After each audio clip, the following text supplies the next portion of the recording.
Welcome back to another episode of Infidelity Tales Lab. We're thankful for your continued viewership. Before we begin, tell us, where in the world are you watching from?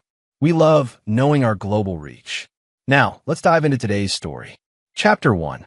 The Foundation of Fury. Raymond Thornfield had built his empire from nothing, turning a small construction company inherited from his late father into the largest residential development firm in Millbrook County. At 45, his calloused hands still bore the scars from his early days swinging hammers and laying concrete. But his mind had grown sharp as a blade through years of calculated risks and strategic partnerships. The irony wasn't lost on him that he'd spent his life building homes for happy families while his own crumbled from within. Victoria, beautiful, ambitious Victoria, had seemed like the perfect partner when they'd married 22 years ago. She'd been a real estate agent then, hungry for success and willing to work the long hours that matched his own relentless drive.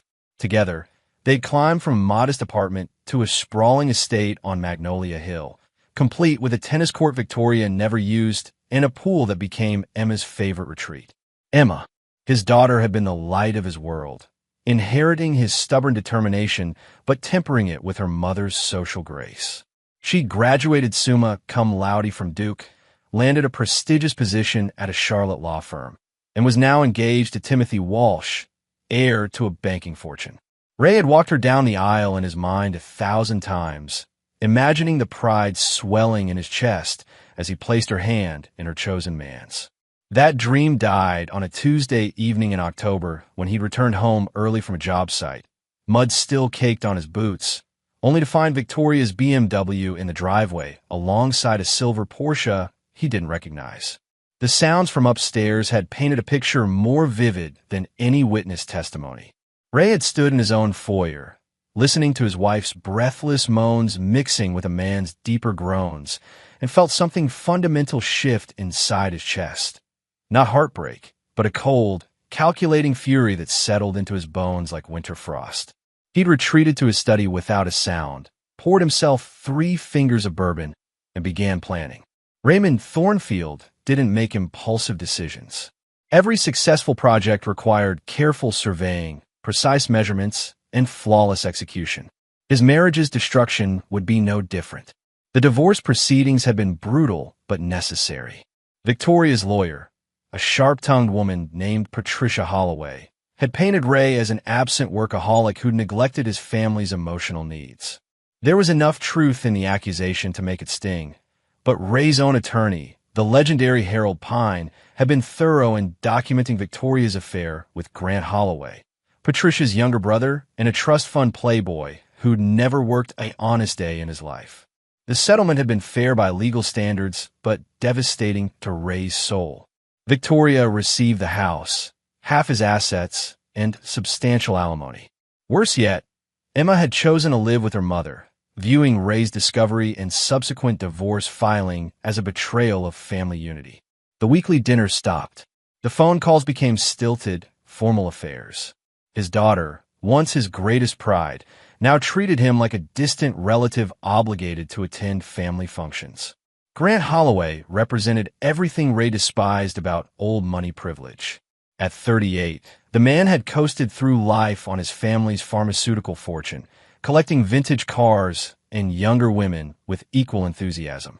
He was handsome in that effortless way that came from good genes and expensive personal trainers, with silver-touched hair and the kind of confident smile that had never been tested by real adversity. Victoria had fallen for him completely, trading her construction king for a pharmaceutical prince without apparent regret. The engagement announcement had appeared in the social pages 6 months after the divorce was finalized. Victoria Thornfield would become Victoria Holloway, completing her ascension into Millbrook's upper echelon. The wedding was planned for the following spring, a lavish affair at the country club where Ray had never quite fit in despite his wealth. Ray had congratulated them both with grace that surprised even himself, shaking Grant's soft hand with his own work-hardened grip and kissing Victoria's cheek with practiced indifference. Inside, however, the machinery of revenge had already begun its patient, methodical work. Chapter 2. Blueprints for Retribution.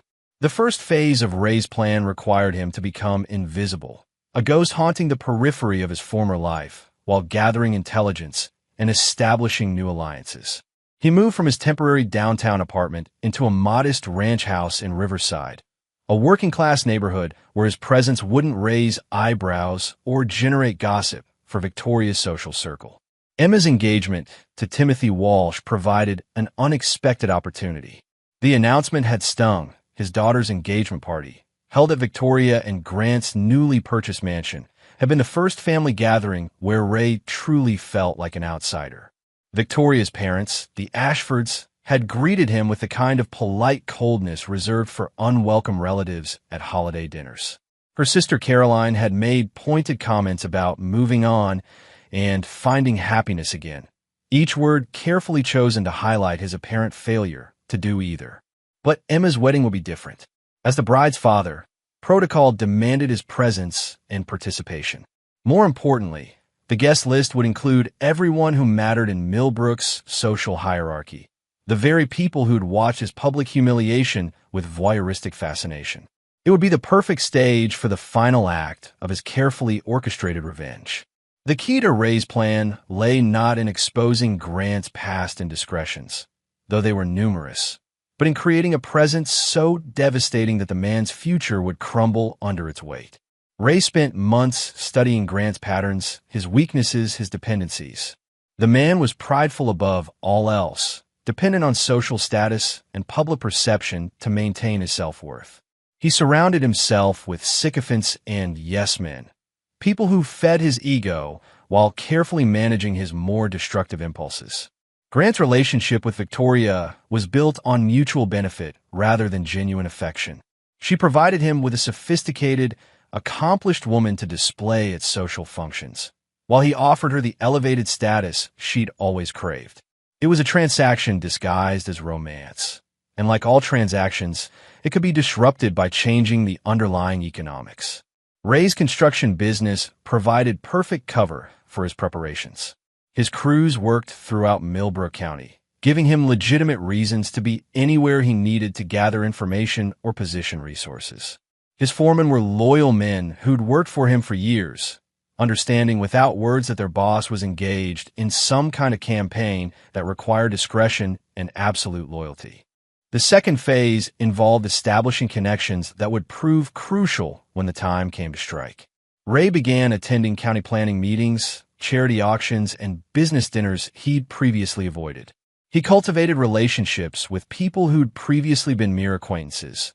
The police chief who'd grown up in Ray's old neighborhood, the county clerk whose husband worked for one of Ray's subcontractors, the federal prosecutor who'd played poker with Ray's late father decades ago.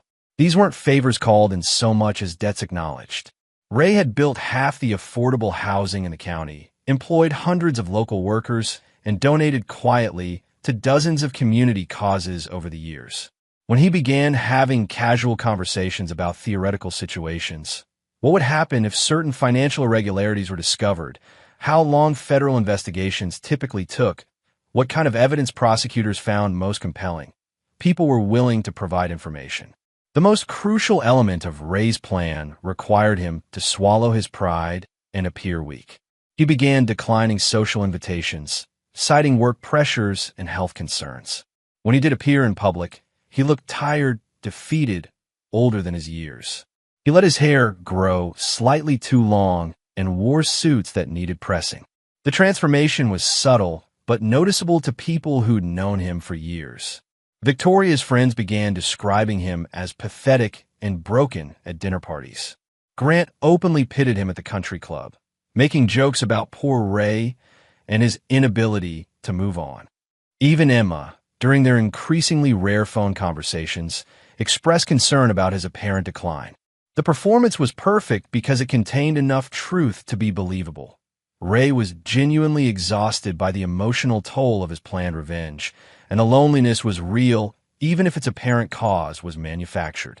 By winter, Ray had become exactly what everyone expected him to be, a middle-aged man crushed by divorce and abandonment, going through the motions of life without real purpose or joy. It was a masterful bit of theater that would make his eventual resurrection all the more shocking. Chapter 3. The Architect's Final Gambit. Spring arrived early in Millbrook County, bringing with it the social season and Emma's wedding preparations. Ray maintained his facade of resigned acceptance, while secretly accelerating the final phases of his plan. The wedding would take place at the Millbrook Country Club on the first Saturday in May, with over 300 guests expected to witness what society pages were already calling the event of the season. Ray's invitation had been delivered with careful formality. Emma had insisted he be included, though Victoria had clearly argued against it. The compromise was typically elegant. He would attend the ceremony and reception, but would not be part of the wedding party, and his role would be minimized throughout the festivities. He was to be a guest at his own daughter's wedding, watching from the sidelines while Grant's father walked Emma down the aisle in a symbolic merging of two established families. The slight was intentional and deeply personal, designed to underscore his diminished status in his daughter's life. Ray accepted it with the same gracious defeat he displayed for months, even sending a gracious note thanking Emma for including him despite the complicated family dynamics. The response had been perfect, wounded but understanding, proud but not bitter. Victoria had shown the note to several friends, using it as evidence of Ray's final acceptance of his reduced circumstances. What Victoria didn't know was that Ray had spent the winter months establishing a relationship that would fundamentally alter the evening's dynamics. Cassandra Montgomery had built her fortune in sustainable energy, transitioning from a successful environmental law practice to become one of the Southeast's most influential renewable power brokers. At 42, she was brilliant, beautiful, and utterly unimpressed by traditional social hierarchies. More importantly for Ray's purposes, she had her own reasons for wanting to see Grant Holloway brought low. Their meeting had been carefully orchestrated, but appeared entirely coincidental. Ray had accidentally encountered her at a renewable energy conference in Atlanta, where his construction company was exploring partnerships for eco-friendly residential developments. Their conversation had been professional initially, focusing on solar integration and geothermal systems, but had gradually expanded to include personal topics as their business relationship developed. Cass had been married to a pharmaceutical executive early in her career, a relationship that ended badly when she discovered her husband's involvement in a price-fixing scheme that had cost diabetic patients millions in unnecessary expenses. Her divorce had been followed by a relentless campaign to expose corruption in the pharmaceutical industry, making her numerous enemies among the old money families who'd profited from medical patents and government contracts. Grant's family had been peripheral targets in her investigations, but the connection was enough to create common ground between her and Ray. More importantly, Cass possessed the kind of commanding presence and social status that could shift power dynamics with her mere presence. When she walked into a room, conversation stopped and attention focused. She was exactly what Ray needed for his plan's dramatic climax. Their relationship had developed naturally over months of business meetings and carefully casual dinners.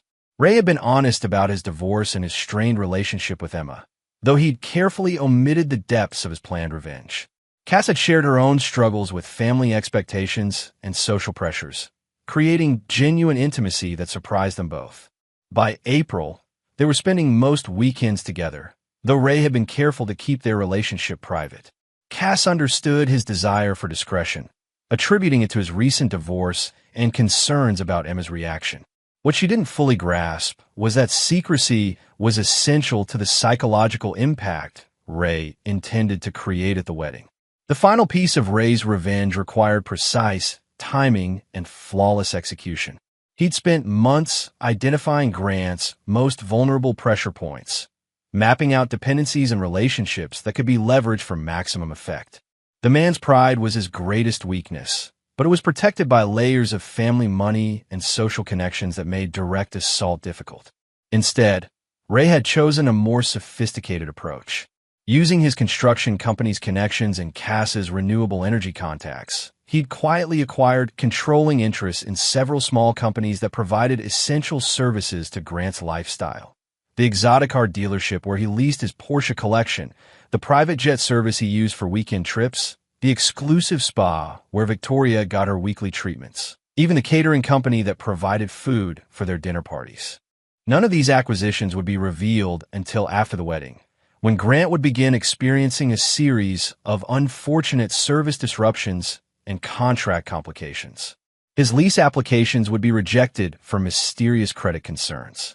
His spa appointments would be canceled due to scheduling conflicts. His favorite restaurants would suddenly have no available reservations.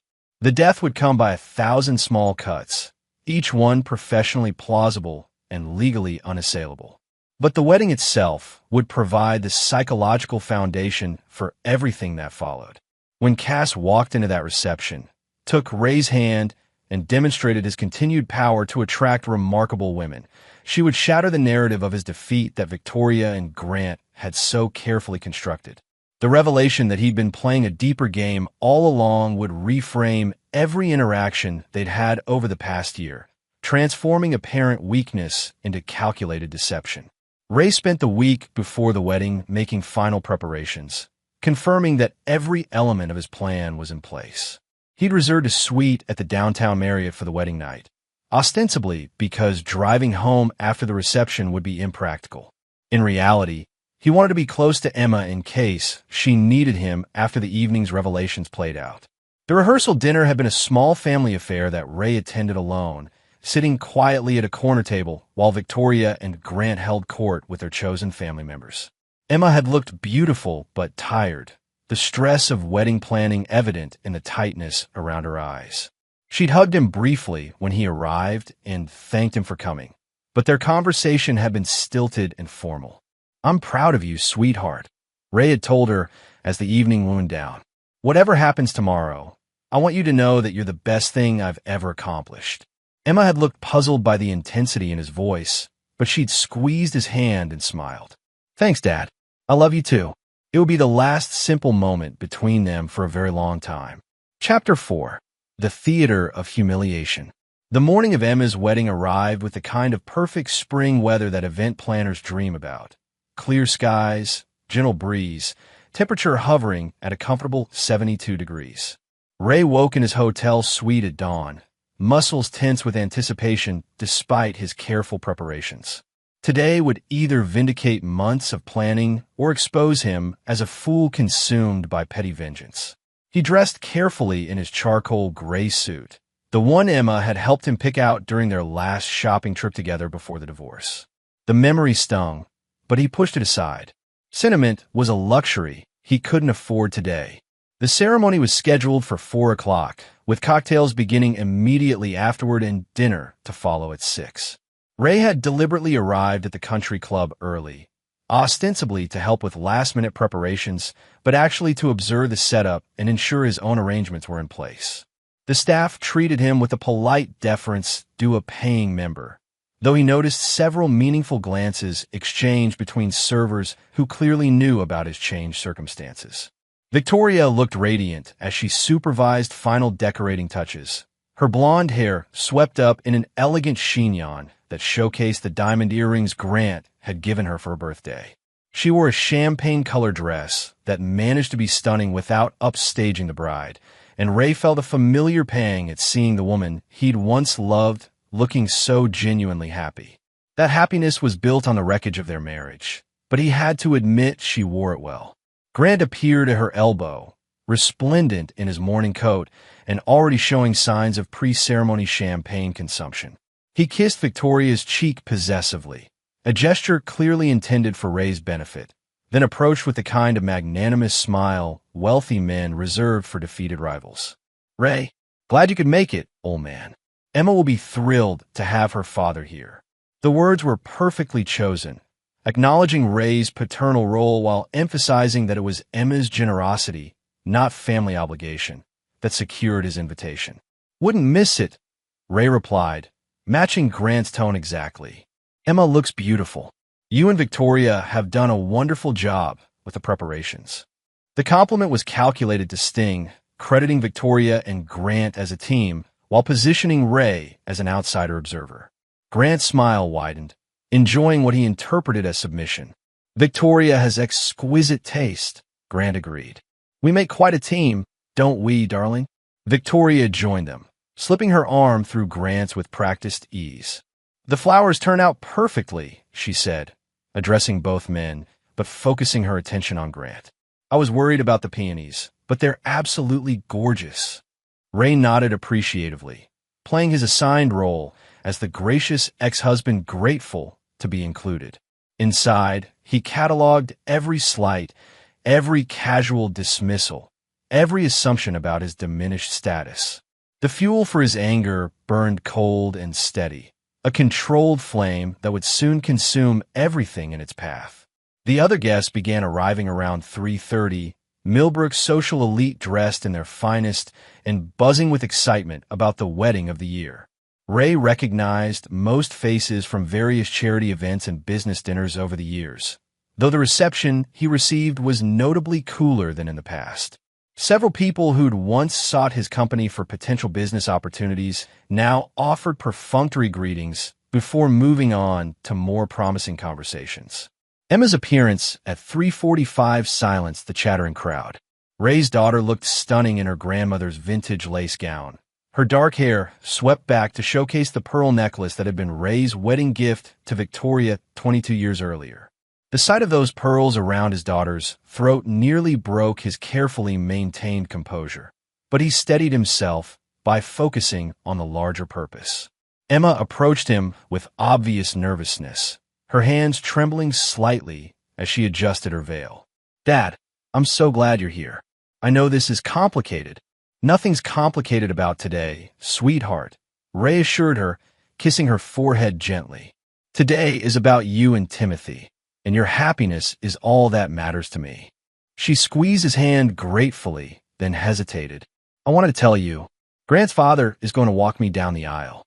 Mom thought it would be less awkward for everyone, given the circumstances." The words hit Ray like a physical blow, though he'd been expecting them. Victoria's final insult, delivered through their daughter's reluctant voice. He forced his expression to remain calm, even understanding. "Of course," he said quietly. "Whatever makes you most comfortable. I'll be cheering you on from the audience." Emma's eyes filled with tears. "I'm sorry, Dad. I really am. Don't apologize for anything today," Ray told her firmly. "This is your day. Be happy." The ceremony itself was a masterpiece of traditional elegance. Timothy's father, a distinguished banker with silver hair and patrician features, walked Emma down the aisle with appropriate dignity while Ray watched from the third row, positioned behind Victoria's extended family and Grant's pharmaceutical dynasty relatives. The symbolism was crystal clear to everyone present. Ray Thornfield had been replaced in his daughter's life by men of greater substance and stability. Victoria dabbed at her eyes during the vows, Grant's arm around her shoulders in a display of supportive intimacy. Several guests glanced back at Ray, some with pity, others with the kind of morbid curiosity reserved for public humiliation. He accepted their attention with apparent grace, playing the role of the dignified loser who'd learned to accept his reduced circumstances. The cocktail hour began immediately after the ceremony, with guests mingling on the club's terrace overlooking the 18th green. Ray found himself gravitating toward a corner table, nursing a whiskey and declining invitations to join various conversations. His isolation was both genuine and strategic. He needed to appear wounded but not bitter, defeated but not dangerous. That's when Victoria's sister Caroline approached with her husband Richard, both of them slightly drunk and emboldened by the day's festivities. Caroline had never liked Ray, viewing him as beneath her sister's social aspirations, and the divorce had given her permission to express opinions she'd previously kept private. "Ray, darling," she said with false sweetness, "you look lonely over here all by yourself. Didn't you bring a date?" The question was loud enough to attract attention from nearby guests, exactly as Caroline intended. Richard smirked beside his wife, clearly enjoying the sport of baiting a man who couldn't fight back without ruining his daughter's wedding. "I'm fine, Caroline," Ray replied evenly. "Just enjoying the view." "Oh, but surely you could have found someone to accompany you," Caroline pressed. "I mean, you're still reasonably attractive for a man your age, and that construction money must count for something." The insult was delivered with a bright smile that made it even more cutting. Several guests had stopped their own conversations to listen, sensing drama in the making. Ray felt the familiar cold fury rising in his chest, but he maintained his composure. "I prefer my own company these days," he said calmly. "Simply that way." Caroline laughed, a sound like breaking crystal.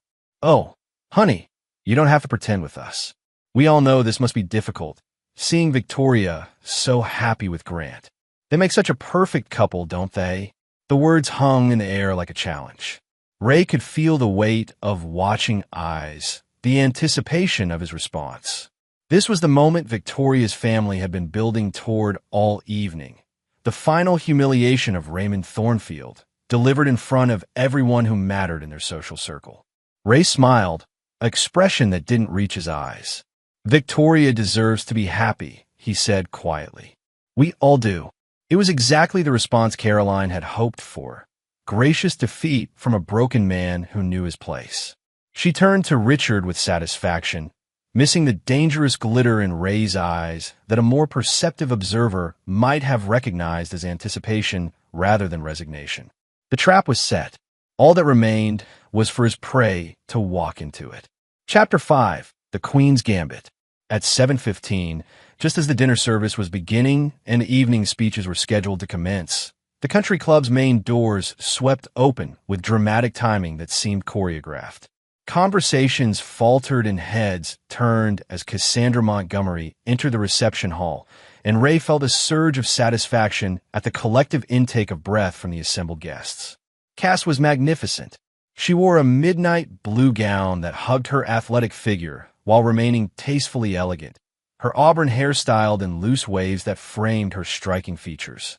But it was her presence more than her appearance that commanded attention. The confident stride, the slight smile that suggested she was privy to secrets others could only guess at, the way she surveyed the room like a general assessing a battlefield. Ray rose from his corner table as she approached, and the simple gesture transformed the entire dynamic of the evening. Where moments before he'd appeared isolated and defeated, he now stood with obvious anticipation and genuine pleasure. The change was subtle but unmistakable to anyone who'd been watching him throughout the evening. "Sorry I'm late, love," Cass said as she reached him, her voice carrying just far enough to be heard by the nearest tables. She kissed his cheek with comfortable familiarity, then slipped her hand through his arm with the ease of established intimacy. The effect was electric. Conversations stopped entirely as 300 guests processed the implications of what they were witnessing. Raymond Thornfield, the supposedly broken construction king, was not only accompanied by a stunning woman, but by one whose presence at the country club could only mean she was someone of considerable importance. Victoria's face had gone pale, her champagne glass frozen halfway to her lips as she stared across the room. Grant's expression shifted from confusion to something approaching alarm as he recognized the potential threat to his evening's narrative. Caroline's mouth hung open in unbecoming shock, her earlier confidence evaporating like morning mist. "Ladies and gentlemen," Ray said, his voice carrying across the suddenly quiet room with the authority of a man accustomed to commanding construction sites. "I'd like you to meet Cassandra Montgomery." The name rippled through the crowd like a stone dropped in still water. Cassandra Montgomery, the renewable energy mogul, the woman whose company had just signed a $2 billion contract with the state, the billionaire who'd appeared on the cover of Forbes 6 months earlier as one of the Southeast's most influential business leaders. Her presence at Emma's wedding wasn't just unexpected, it was earth-shaking. Cass smiled graciously at the assembled guests, completely at ease with being the center of attention. "Thank you all for letting me crash the party," she said with charming self-deprecation. "I couldn't miss celebrating Emma's special day, especially after hearing so much about her from Ray." The implication was clear and devastating. Ray and Cass had been together long enough for him to share details about his daughter's wedding. This wasn't a casual date or a desperate attempt to appear successful. This was a relationship with depth and duration that had been carefully hidden from Millbrook's social observers. Emma appeared at Ray's side, her bridal glow enhanced by obvious curiosity and delight. "Dad, you didn't tell me you were bringing someone." "I wanted it to be a surprise," Ray said, his arm tightening around Cass's waist with possessive pride. "Emma, this is Cass. Cass, this is my daughter Emma, the most beautiful bride in Georgia." Cass embraced Emma warmly, every gesture speaking to genuine affection rather than polite formality. "Your father talks about you constantly," she told Emma. "I feel like I know you already. Congratulations on your marriage. Timothy is a lucky man." The conversation continued for several minutes, with other guests gradually gravitating closer to catch details of the exchange. What became clear to everyone listening was that Ray and Cass shared the easy intimacy of a couple who'd moved beyond initial attraction into genuine partnership. They finished each other's sentences, shared private jokes, and displayed the kind of comfortable physical connection that couldn't be faked. Victoria finally approached, Grant trailing behind her with obvious reluctance. Up close, the contrast between the two women was even more striking. Victoria's manufactured elegance versus Cass's natural confidence. Practiced social grace versus authentic warmth. "I don't believe we've met," Victoria said to Cass, her voice carefully controlled. "I'm Victoria, Emma's mother." "Of course," Cass replied warmly. "Ray's told me so much about you. You've done a beautiful job with the wedding preparations." The compliment was perfectly pitched, acknowledging Victoria's role while subtly emphasizing that Ray had been discussing his ex-wife with his new partner. Victoria's smile grew strained as she processed the implications. Grant stepped forward with forced bonhomie. "Grant Holloway," he said, extending his hand. "Any friend of Ray's is welcome here." Cass shook his hand briefly, her expression cooling slightly. "Mr. Holloway, your family's pharmaceutical company, Holloway Therapeutics, isn't it?" Grant nodded, clearly pleased to be recognized. "That's right. Been in the family for 3 generations now." "Interesting," Cass said neutrally. "I followed some of your industry's regulatory challenges recently. Fascinating business model." The comment was delivered with such apparent innocence that Grant completely missed its cutting edge. Victoria, however, was sharper. She recognized the subtle threat in Cass's tone and began steering Grant away from what could become dangerous territory. "We should let the happy couple enjoy their evening," Victoria said quickly. "So nice to meet you, Cassandra." As they moved away, Ray caught Caroline's eye across the room.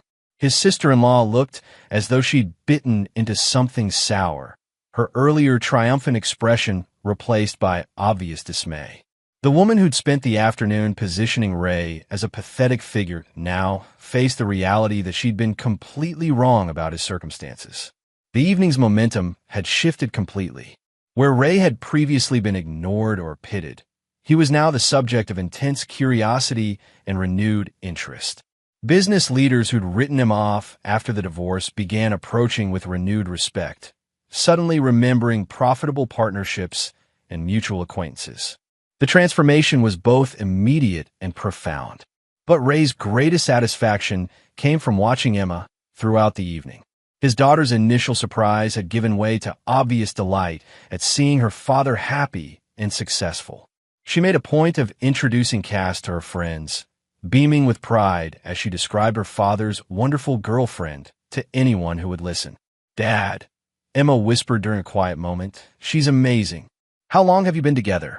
"A few months," Ray replied honestly. "I wanted to be sure it was serious before introducing her to family." Emma hugged him tightly. "I'm so happy for you. You deserve this." The words were exactly what Ray had hoped to hear, but they also carried an unexpected weight of genuine emotion. His daughter's approval mattered more than he'd realized, and seeing her joy at his apparent happiness created a complex mixture of satisfaction and guilt that he hadn't anticipated. The evening's speeches proceeded with Cass at Ray's side, her presence transforming his status from pitted outsider to envied success story. When Timothy's father toasted the union of 2 families, Ray felt Cass squeeze his hand supportively. When Emma raised her glass to thank everyone for sharing their special day, she made a point of acknowledging both her parents and their partners, giving Ray equal standing with Victoria for the first time since the divorce. But the evening's most telling moment came during the father-daughter dance. Timothy's father had performed the traditional first dance with Emma, but when the music changed to a song Ray recognized as one of Emma's childhood favorites, She crossed the dance floor and extended her hand to him. "I believe this dance belongs to you, Dad," she said simply. As Ray swept his daughter around the dance floor, he felt the weight of 300 pairs of eyes watching their reunion. The symbolism was powerful and unmistakable. Emma was publicly reclaiming her relationship with her father, acknowledging his continued importance in her life despite the previous year's estrangement. Victoria watched from the sidelines, her face a careful mask that couldn't quite hide her growing unease. Grant stood beside her, his earlier confidence replaced by obvious confusion about how the evening's dynamics had shifted so dramatically. They'd planned a wedding that would showcase their social triumph and Ray's defeat, but instead found themselves witnessing his resurrection. As the evening wound toward its conclusion, Ray felt a deep satisfaction settling in his chest. The first phase of his revenge was complete, and it had exceeded his expectations. But this was only the beginning. The real destruction of Grant Holloway's carefully constructed life would unfold over the weeks and months to come, each element precisely timed for maximum psychological impact. The theater of humiliation had become the theater of triumph, but Ray's performance was far from over. Chapter 6: The Web Titans. The morning after Emma's wedding brought a flood of phone calls and messages that confirmed the success of Ray's first major gambit.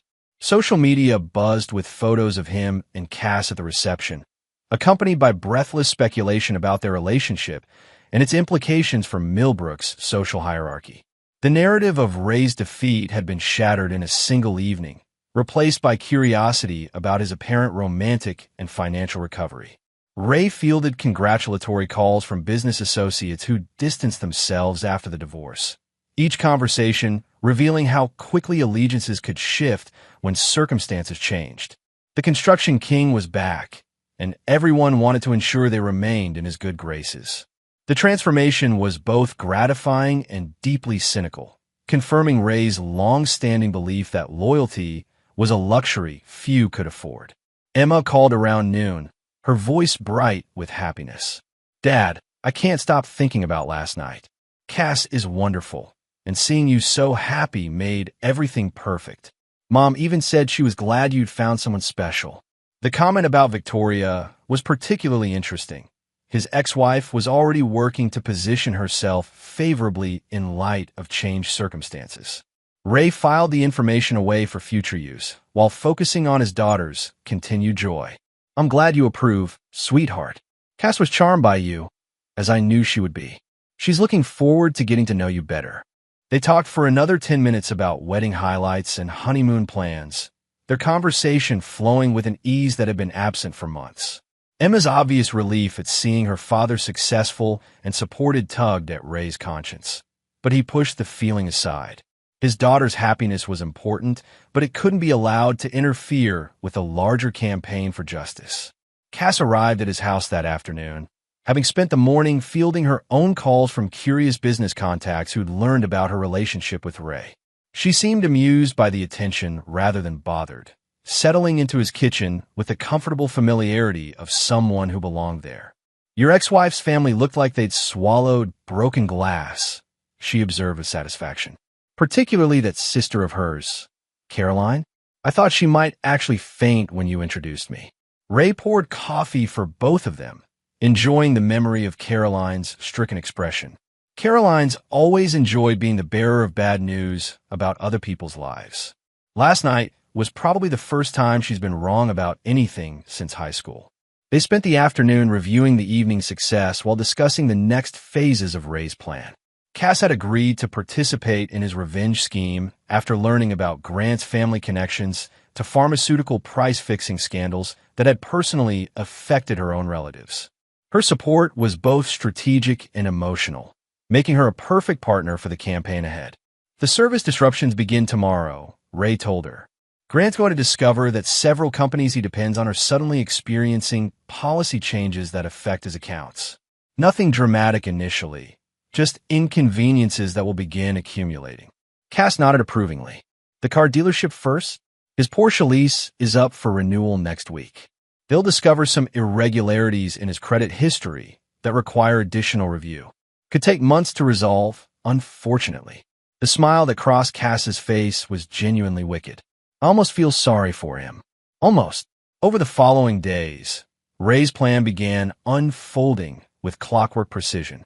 Grant's first indication that something had changed came Tuesday morning when his lease renewal application was rejected pending enhanced financial verification procedures. The Porsche dealership's manager, a man named Frank who'd known Grant for years, seemed genuinely puzzled by the corporate directive, but was powerless to override it. Grant's second shock came Thursday when his private jet service canceled his weekend trip to Martha's Vineyard, citing aircraft maintenance requirements that would ground his usual plane indefinitely. Alternative aircraft were available, of course, but at rates nearly triple his usual charges. The increase was presented as temporary market adjustments, but no timeline was provided for when normal pricing might resume. By the following week, Grant's favorite restaurant had no availability for his customary Friday night table. His spa had canceled Victoria's standing appointments due to scheduling conflicts with renovations that seemed to have no firm completion date. His country club's golf pro had suddenly become unavailable for their weekly lessons, citing a full schedule that showed no signs of opening up. Each disruption was professionally handled and legally unassailable. The companies involved offered sincere apologies and promises to resolve issues as quickly as possible, but bureaucratic delays seemed to plague every attempted solution. Grant found himself trapped in a web of minor inconveniences that collectively threatened to unravel the lifestyle he'd taken for granted. Victoria began expressing concern about the pattern of problems affecting their service providers. "It's the strangest thing," she told Grant over dinner at a restaurant they'd never visited before. Their usual place had mysteriously lost their reservation and had no availability for the next 6 weeks. "It's like we've been blacklisted by every company we use regularly." Grant's response revealed both his growing paranoia and his fundamental ignorance of how business relationships actually worked. "Maybe it's Ray," he suggested darkly. "He probably has connections throughout the county through his construction business." Victoria dismissed the theory immediately. "Ray's been nothing but gracious since the wedding. Besides, he's completely focused on his new girlfriend now. Did you see the photos from the charity auction? They looked very happy together." The charity auction had been another carefully orchestrated appearance by Ray and Cass, designed to reinforce their relationship's public profile while demonstrating Ray's continued social relevance. They donated generously to several causes and had been photographed with community leaders who'd been eager to cultivate connections with both the construction magnate and the renewable energy mogul.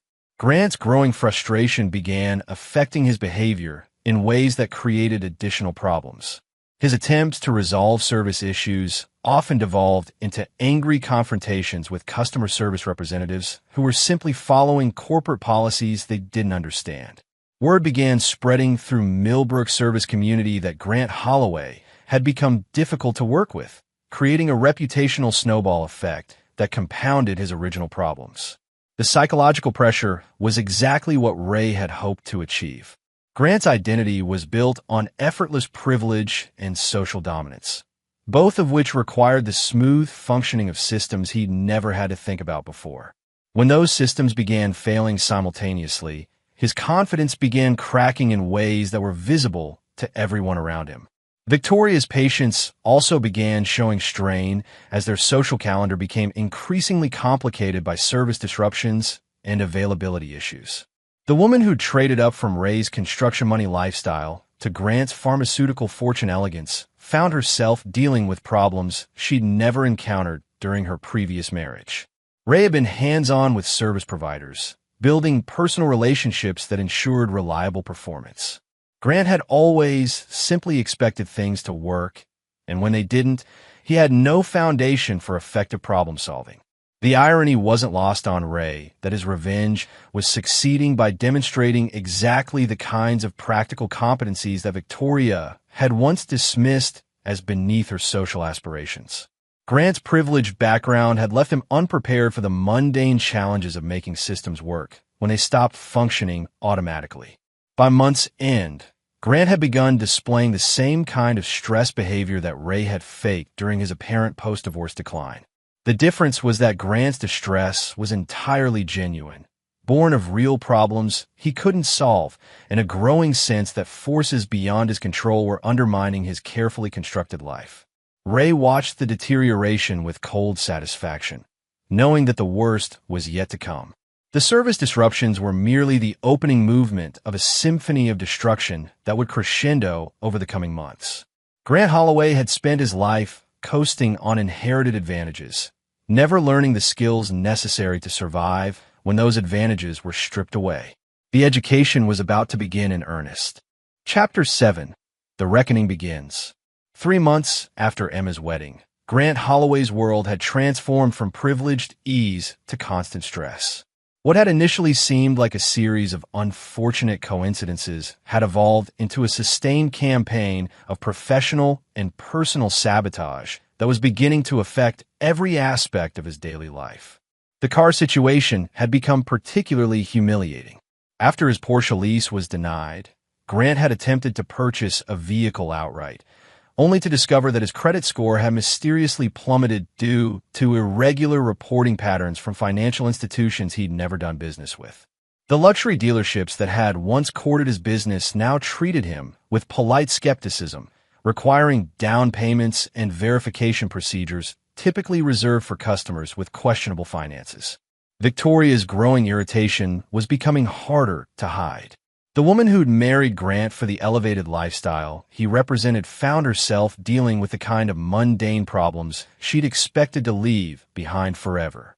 Her friends had begun making subtle comments about the couple's apparent financial difficulties, observations that stung particularly deeply because they came from people Victoria had once looked down upon during her marriage to Ray. "Maybe we should consider moving," Victoria suggested during one of their increasingly tense dinner conversations. "A change of scenery might help us start fresh." Grant's reaction was swift and defensive. "We're not running away because of some temporary service problems. This is our home, our social circle. I won't be driven out by whatever's causing these issues." The statement revealed Grant's growing paranoia and his inability to accept that his problems might be the result of someone else's deliberate action. His pharmaceutical fortune had insulated him from real adversity for so long that he genuinely couldn't conceive of someone possessing both the motivation and capability to orchestrate such a comprehensive campaign against him. Ray, meanwhile, had been carefully documenting every aspect of Grant's deterioration through a network of informants and business connections. His construction crews worked throughout the county, providing natural opportunities to gather intelligence about Grant's daily struggles. The picture that emerged was of a man slowly coming apart under pressures he'd never learned to handle. The next phase of Ray's plan required more direct action. Using shell companies and intermediary partnerships, he began targeting Grant's social standing through the institutions that mattered most to Millbrook's elite community. The country club where Grant had held membership for 15 years suddenly discovered irregularities in his account history that required extensive review. His membership at the exclusive yacht club was suspended pending resolution of administrative concerns that seemed to multiply rather than resolve over time. Most damaging of all, Grant's charitable commitments began falling through due to organizational restructuring at the foundations where he'd served on boards for years. The pharmaceutical fortune that had guaranteed his welcome at charity galas and fundraising dinners was suddenly insufficient to maintain his social positions when questions arose about his recent financial volatility. Victoria's response to their social exile was to blame Grant's handling of their problems rather than the problems themselves. "You're being too aggressive with these people," she told him after his latest confrontation with a country club administrator. "Whatever's happening, we need to handle it diplomatically, not like some kind of war." Grant's explosion was predictable and revealing. "This is a war. Someone is deliberately targeting us, and you're worried about being diplomatic? We need to fight back, not roll over and accept it." The argument escalated into their first serious fight since getting married, with Victoria storming out to spend the night at her sister Caroline's house. The separation was brief, but symbolically significant. For the first time, Victoria was questioning whether her upgrade from Ray to Grant had been as advantageous as she'd originally believed. Ray learned about the fight through Caroline herself, who called him unexpectedly after Victoria's overnight visit. The conversation was awkward but illuminating, revealing that Victoria's family was beginning to reassess their treatment of Ray in light of his apparent success with Cass and Grant's visible struggles. "I may have misjudged you at the wedding," Caroline admitted with obvious reluctance. "Victoria says you've been nothing but supportive about Emma, and clearly you've landed on your feet with your new relationship." Ray accepted the apology graciously while internally cataloging its implications. Victoria's family was beginning to hedge their bets, maintaining relationships that might prove valuable if Grant's apparent decline continued. The shift in allegiances was both predictable and useful for Ray's long-term objectives. Emma's perspective on the situation was more concerning. His daughter had noticed Grant's obvious stress during family dinners and had begun asking questions about what might be causing his difficulties. Her natural empathy made her sympathetic to Grant's struggles, even though she didn't particularly like him as a person. "Dad, have you noticed anything strange about Grant lately?" Emma asked during one of their regular lunch meetings. "He seems really stressed about something, and Mom's starting to get worried." Ray chose his words carefully. Business can be challenging sometimes. "I'm sure whatever's bothering him will work itself out eventually." The reassurance was technically truthful while avoiding any mention of his own role in Grant's problems. Emma seemed satisfied with the explanation, though Ray noticed she was paying closer attention to the dynamics within her mother's household. The fourth month brought Grant's first major public humiliation. His pharmaceutical company's annual charity gala, an event he'd personally hosted for the past decade, was canceled due to unforeseen logistical complications that made the planned venue unavailable. Alternative venues were either booked or demanded deposits that Grant's currently frozen accounts couldn't provide. The cancellation sent ripples through Millbrook's social community, marking the first time in years that the Holloway family had failed to deliver on a major social commitment. Grant's attempts to explain the situation only made things worse, as his increasingly paranoid theories about deliberate sabotage made him sound unstable to people who'd known him for years. Victoria's patience finally snapped completely during the aftermath of the gala cancellation. "This is becoming embarrassing," she told Grant during a confrontation that was overheard by their housekeeper and quickly spread through the domestic staff network that served Millbrook's wealthy families. "Whatever's causing these problems, you need to fix it or find someone who can." Grant's response revealed the full extent of his psychological deterioration. "You think this is my fault? You think I'm somehow responsible for every business we deal with suddenly changing their policies? Someone is doing this to us, and until you accept that reality, we can't fight back effectively." The accusation that Victoria was somehow complicit in their problems marked a new low in their relationship. For the first time since their marriage, Victoria began openly questioning whether Grant possessed the competence and stability she'd expected when she'd chosen him over Ray. Ray observed these developments with deep satisfaction, knowing that the psychological foundation of Grant's life was beginning to crumble exactly as planned. The man who'd stolen his wife was discovering that privilege without substance was a house built on sand, vulnerable to any sustained pressure applied with intelligence and determination. But Ray's greatest satisfaction came from an unexpected source: Emma's growing respect for his apparent resilience and success. His daughter had begun seeking his advice on various matters, treating him as a source of wisdom rather than the defeated figure she'd pitted after the divorce. The relationship they were rebuilding was based on genuine mutual respect rather than obligation, creating something stronger than what they'd shared before Victoria's betrayal. The trap Ray had spent months constructing was finally beginning to close around its intended prey. Chapter 8: The Avalanche. By the 6th month following Emma's wedding, Grant Holloway's carefully constructed life had collapsed into barely controlled chaos. The systematic destruction of his support network had accelerated beyond even Ray's expectations, creating a cascade of failures that fed on themselves with increasing momentum. The breaking point came when Grant's pharmaceutical company board called an emergency meeting to address concerns about his recent behavioral patterns and their potential impact on corporate reputation. His increasingly erratic responses to business challenges, combined with his paranoid accusations about coordinated sabotage, had begun affecting relationships with key partners and regulatory agencies. Grant's presentation to the board was a disaster that cemented his reputation for instability. Instead of addressing specific business concerns, he launched into a rambling conspiracy theory about business rivals and personal enemies who were supposedly coordinating attacks on his lifestyle and social standing. The pharmaceutical executives listened with growing alarm as their colleague described elaborate plots involving credit agencies, service providers, and social institutions. Grant interrupted board chairman Walter Phillips, a family friend for 3 decades. What you're describing sounds like the product of significant stress. Perhaps you should consider taking some time away from daily operations to address whatever's affecting your judgment. The suggestion of enforced leave was the final straw for Grant's composure. His explosion during the board meeting included personal attacks on colleagues who'd supported him for years, wild accusations about their potential involvement in his problems, and threats of legal action against anyone who attempted to remove him from corporate leadership.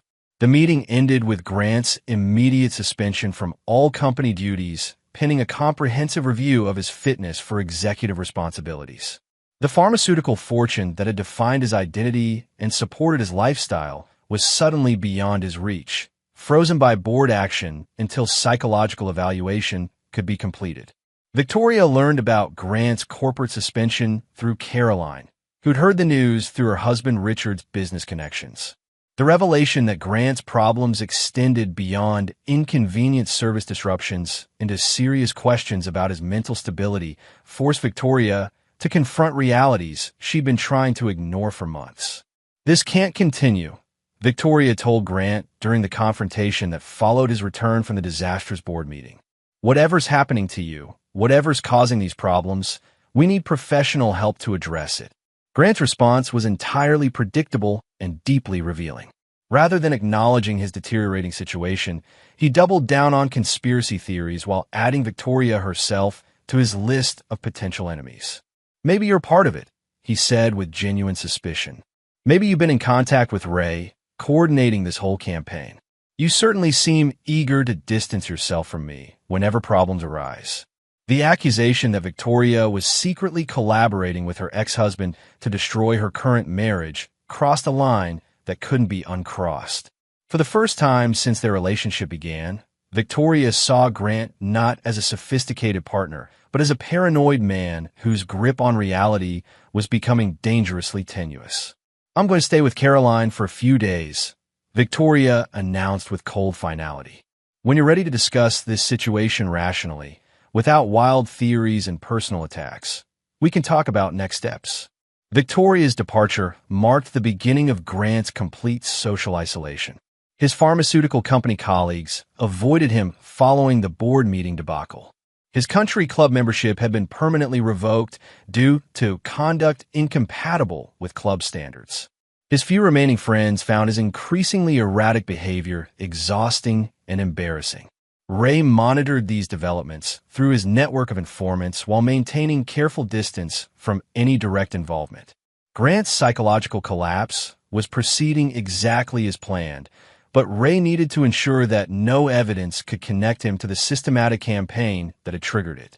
Emma's reaction to Grant's visible deterioration was complex and troubling. Her natural compassion made her sympathetic to anyone experiencing obvious distress, even someone she'd never particularly liked. During a lunch with Ray, she expressed concern about her mother's situation and asked whether Ray thought she should offer support. "That's between you and your mother, sweetheart," Ray replied carefully. Family relationships are complicated, especially when they involve someone who's clearly struggling with serious problems. Emma studied her father's face with the sharp intelligence she'd inherited from both parents. "You don't seem very surprised by what's happening to Grant. Most people are shocked by how quickly things have fallen apart for him." The observation was perceptive and potentially dangerous. Ray had been careful to express appropriate concern about Grant's difficulties without showing excessive interest in their details. Emma's question suggested she might be beginning to suspect connections that could compromise Ray's careful planning. I've seen what stress can do to successful people, Ray said truthfully. Sometimes when everything in someone's life depends on systems working perfectly, any disruption can create cascading problems that become overwhelming. The explanation satisfied Emma's immediate curiosity while reinforcing Ray's image as someone with hard-won wisdom about business pressures. She seemed reassured by his apparent insight rather than suspicious of his knowledge. Grant's final public humiliation came during Millbrook's annual charity auction, an event he'd co-chaired for the past 5 years. His absence from the planning committee had been awkward, but manageable. But his unexpected appearance at the auction itself created a scene that became legendary in local social circles. Grant arrived at the event obviously intoxicated and immediately began confronting other attendees about their potential involvement in his persecution. He accused the auction organizers of deliberately excluding him from leadership roles, demanded explanations from business rivals about their coordinated campaign against him, and generally created such a disturbance that security was called to escort him from the premises. The spectacle was witnessed by 300 of Millbrook's most influential residents, including many who'd known Grant for decades. His transformation from sophisticated pharmaceutical executive to paranoid conspiracy theorist was complete and irreversible, marking his permanent exile from the social circles that had once defined his identity. Victoria filed for divorce the following Monday, citing irreconcilable differences and requesting immediate separation of assets. Her petition included detailed documentation of Grant's recent behavior, creating a legal record that would make any reconciliation impossible even if his mental state improved. Ray learned about the divorce filing through Harold Pine, his own attorney, who'd been contacted by Victoria's lawyer about potential complications involving shared social connections. The conversation was brief and professional, but Ray detected satisfaction in Harold's voice as he reported Grant's complete downfall. Couldn't have happened to a more deserving person, Harold observed with uncharacteristic emotion. Some people need to learn that actions have consequences, even if those consequences take time to develop. Ray's response was carefully neutral, expressing appropriate concern for Emma's welfare while avoiding any comment that might suggest personal involvement in Grant's destruction. But inside, he felt the deep satisfaction of a master craftsman whose complex project had achieved perfect execution. Grant Holloway had been systematically stripped of everything that mattered to him: his business reputation, his social standing, his marriage, and ultimately his sanity. The man who'd stolen Ray's wife and mocked his apparent weakness had been revealed as fundamentally hollow, dependent on external supports that could be removed by someone with sufficient determination and strategic intelligence. The campaign for justice was nearly complete. Only the final act remained. Chapter 9. The Master's Victory. 1 year after Emma's wedding, Raymond Thornfield stood in his newly completed lakefront home, watching the sun set over waters that reflected his ultimate triumph. The house was a masterpiece of modern architecture integrated with natural surroundings, showcasing both his construction expertise and his renewed prosperity. Every detail had been personally supervised, from the imported Italian marble to the sustainably harvested hardwood floors that Cass had insisted upon. Grant Holloway, meanwhile, had been committed to a private psychiatric facility following a complete psychological breakdown that culminated in his arrest for public intoxication and disturbing the peace outside Victoria's new apartment. The pharmaceutical fortune was tied up in legal proceedings that would likely continue for years, with Grant's competency to manage his own affairs under formal challenge by family members who'd grown tired of his increasingly erratic behavior. Victoria's divorce had been finalized with remarkable speed, aided by comprehensive documentation of Grant's mental instability and her attorney's skillful navigation of complex asset division issues. She'd emerged from a marriage with enough money to maintain a comfortable lifestyle, though far from the elevated social status she'd once enjoyed as Grant's wife. The most satisfying development for Ray was Emma's complete reconciliation with her father. His daughter had gradually come to understand that Ray's apparent weakness following the divorce had been a carefully managed transition rather than genuine defeat. She'd begun asking probing questions about his business strategies and personal philosophy, developing genuine respect for his resilience and strategic thinking. "You never gave up, did you, Dad?" Emma asked during one of their weekly dinners at Ray's new house. "Even when everyone thought you were finished, you were planning something." Ray chose his words carefully, maintaining the fiction that his recovery had been organic rather than orchestrated. "I learned that sometimes you have to let people underestimate you. It gives you freedom to work without interference." Emma nodded thoughtfully, her sharp intelligence processing implications that Ray hoped she wouldn't pursue too far. His daughter was becoming a formidable attorney in her own right, with instincts that might eventually lead her to uncomfortable questions about Grant's systematic destruction. Cass emerged from the kitchen carrying a bottle of wine and settling beside Ray with the comfortable ease of established partnership. Their relationship had evolved far beyond its origins as a strategic alliance, developing in a genuine affection that surprised them both with its depth and durability. "Grant's been asking for visitors," Cass mentioned casually. "The facility called Victoria, but she's refused to see him. Apparently he's convinced that you're somehow responsible for his problems." Ray's smile was cold with satisfaction. Grant's always been better at assigning blame than accepting responsibility. Mental illness is a terrible thing, but it doesn't excuse the choices he made before his breakdown. The observation was technically accurate while avoiding any acknowledgement of Ray's actual role in Grant's downfall. Even Cass, who'd participated in aspects of the campaign, didn't know the full scope of Ray's planning or the intricate coordination required to achieve such comprehensive destruction. Emma's expression grew troubled. "I feel sorry for him, despite everything. Mental illness isn't something anyone deserves." Ray studied his daughter's face, recognizing the empathy that made her both admirable and potentially problematic. Emma's compassion was genuine and deep, qualities that would serve her well as an attorney, but might complicate her acceptance of the harsher realities of justice and revenge. "Grant made his choices when he was perfectly sane," Ray said quietly.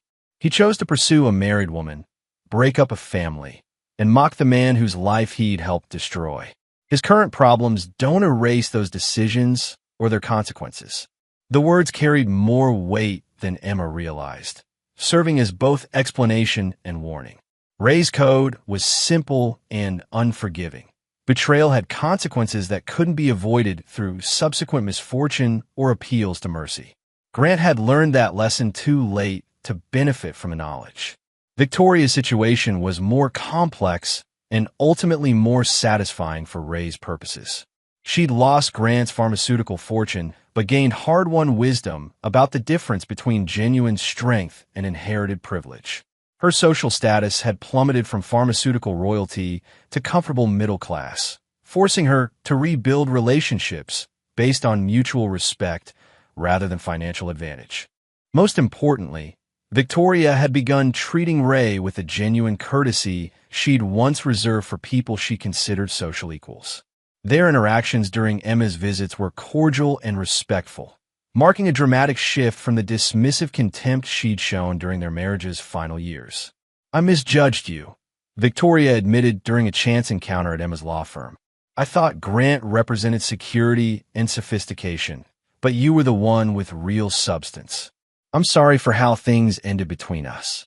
Ray accepted the apology graciously while internally noting its strategic timing.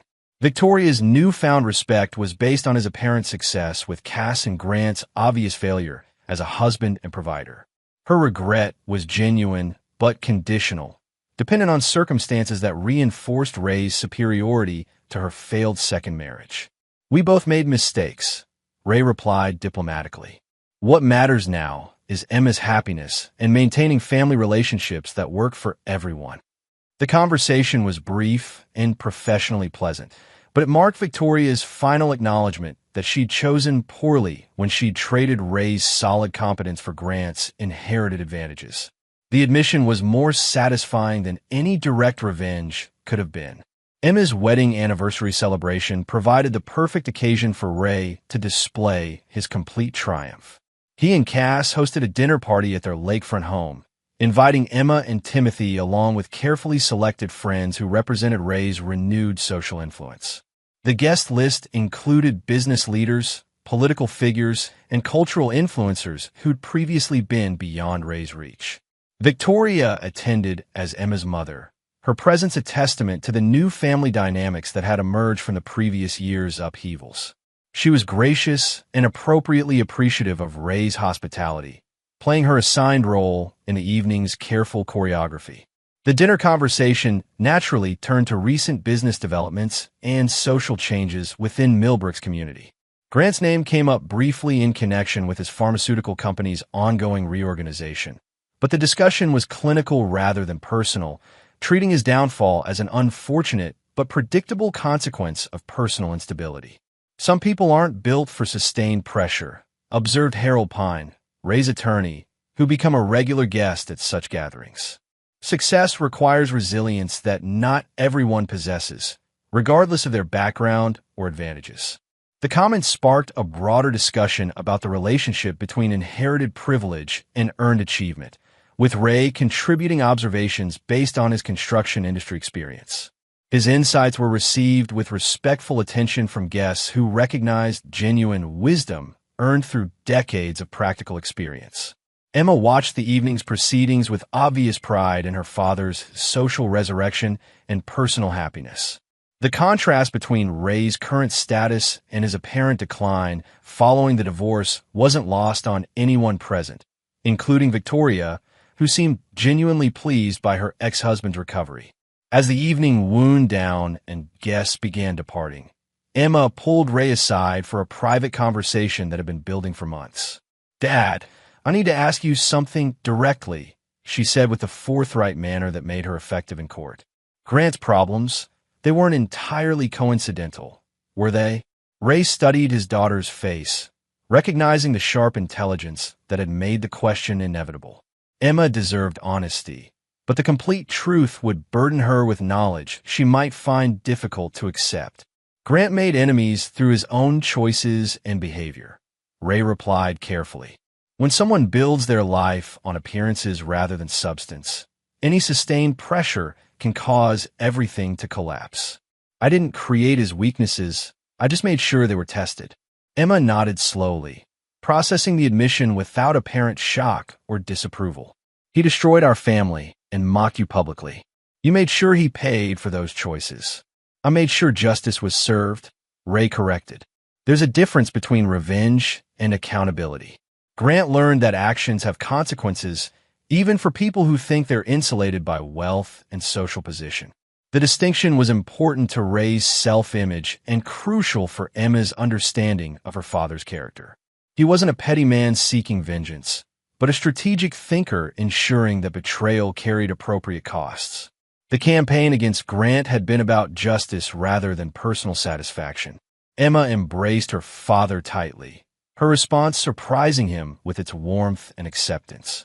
"I'm proud of you, Dad. You never stopped fighting, and you never compromised your principles. That's the kind of strength I want to build my own life around." The conversation marked Emma's final transition from conflicted daughter torn between divorced parents to proud offspring of a man she'd learned to genuinely respect. Ray's strategic patience had reclaimed not only his social standing and personal happiness, but also his daughter's admiration and love. As Cass joined them on the deck overlooking the lake, Ray reflected on the completeness of his triumph. Grant Holloway was confined to psychiatric care, his fortune frozen and his reputation destroyed.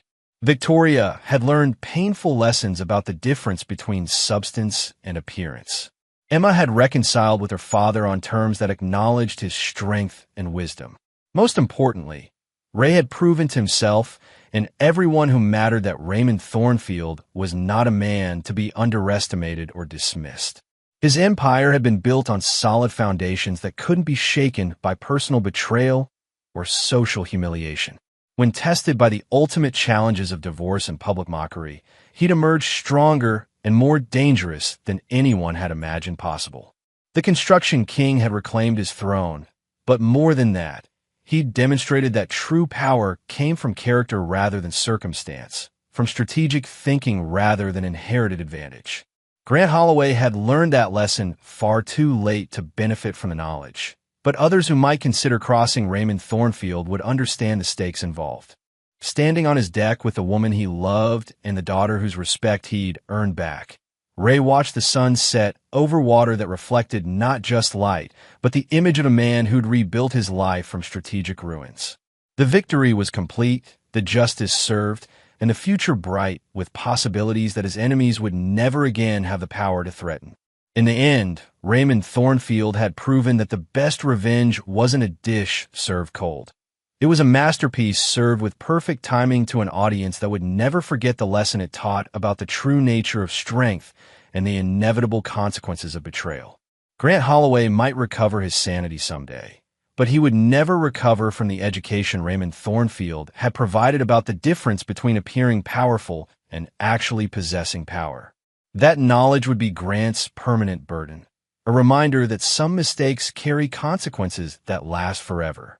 Ray smiled as darkness settled over the lake, knowing that justice had been served with the precision and thoroughness that marked all his successful projects. The foundation was solid, the structure complete, and the masterpiece finished exactly as planned. And there you have it. Another story comes to an end. What did you think? I'd love to hear your thoughts in the comments below. If you enjoy this story, consider joining our community by subscribing. It means the world to us. For more stories like this one, check out the recommended videos on screen.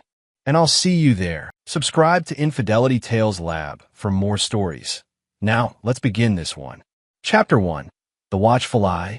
Walter Ward arranged the chess pieces on the board with practiced precision, his fingers moving with the grace of someone who'd spent 20 years teaching the game. 8-year-old Isabella sat across from him in their living room, her dark eyes studying the board with the same intensity her mother once had. "Dad, you're distracted again," Isabella said, moving her knight. Walter smiled, but she was right. For 3 weeks now, he'd felt eyes on him.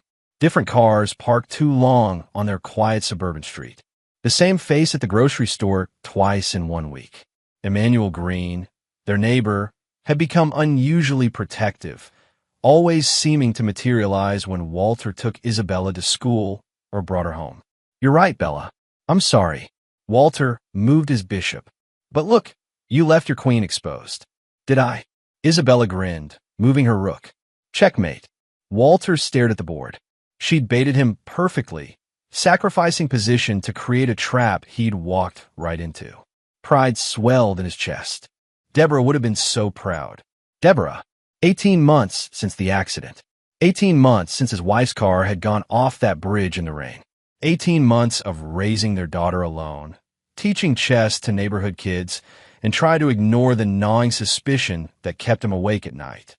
The police had called it an accident, brake failure in wet conditions. But Deborah Ward had been an investigative journalist, and she'd been working on something big. She'd been anxious those last few weeks, looking over her shoulder, making copies of files she kept in a safe deposit box that Walter hadn't been able to access without her key. "Mr. Ward," a voice called from the doorway. Emmanuel Green stood there, his salt and pepper hair neatly trimmed, wearing his usual cardigan despite the warm evening. At 62, Emmanuel had the bearing of someone who'd seen things, done things. He'd moved in next door a year ago, a retired consultant, he'd said. He'd been kind to Isabella after Deborah died, often bringing them dinner, helping with yard work without being asked. "Emmanuel, come in. We just finished. Actually, Walter, could I borrow you for a moment?" "Outside." Emmanuel's gray eyes held something Walter couldn't quite read. Urgency. Fear. "Bella, why don't you get ready for bed? Brush your teeth." "Dad, it's only 8. Humor me. We'll read an extra chapter tonight." Isabella grumbled, but obeyed. Walter followed Emmanuel onto the front porch, where the older man stood rigid, his hands clenched. "Walter, I need you to trust me. I need you to listen very carefully and not react." Emmanuel's voice was barely above a whisper. "In about 6 minutes, you're going to grab Isabella, tell her you're going for ice cream, and walk toward Riverside Park. You're going to smile. You're going to act like everything is normal. You're not going to look at your windows or turn around." Walter's heart hammered. "What are you?" "There's no time. I'll meet you 2 blocks down. Pack nothing. Bring your phone and wallet. 6 minutes, Walter. If you love your daughter, trust me. The look in Emmanuel's eyes, steel wrapped in desperation, made the decision for him. Chapter 2. The Dead Woman's Evidence. 5 minutes later, Walter and Isabella walked down the sidewalk, her hand in his. She clutched her favorite stuffed rabbit, and Walter forced a smile despite his racing pulse. Where are we really going, Dad? Isabella asked quietly. She was too smart. On an adventure. Trust me. 2 blocks down, Emmanuel's car pulled alongside them, a dark sedan. Get in. Back seat. Stay low. Walter pushed Isabella into the car and slid in beside her, ducking down. Emmanuel drove calmly, checking mirrors, taking random turns through residential streets. Can I sit up now? Isabella whispered. Not yet, sweetheart, Walter said, his arm around her shoulders. 3 blocks away, the sound of gunshots cracked through the night. Isabella jerked, and Walter pulled her closer. It's okay, Bella. We're safe. We're safe. Emmanuel kept driving, his jaw tight, until they reached an older apartment building on the east side. He parked in an underground garage and finally spoke. They're gone now. You can sit up. Inside a modest apartment, Emmanuel locked 3 different locks and closed the blinds. Walter sat Isabella on the couch, her eyes wide with terror. Mr. Green, what's happening? She asked. Your dad and I need to talk, Isabella. There's a bedroom through that door with books and a TV. Give us 10 minutes, okay? When she was gone, Walter grabbed Emmanuel's arm. What the hell was in my house? Emmanuel pulled out his phone, showing grainy security footage. 2 men entering through the back door. One Walter recognized for the grocery store, a tall Hispanic man with a neck tattoo. The other was stockier, carrying something. A gun with a suppressor. His name is Dominic Cervantes. The other is his associate.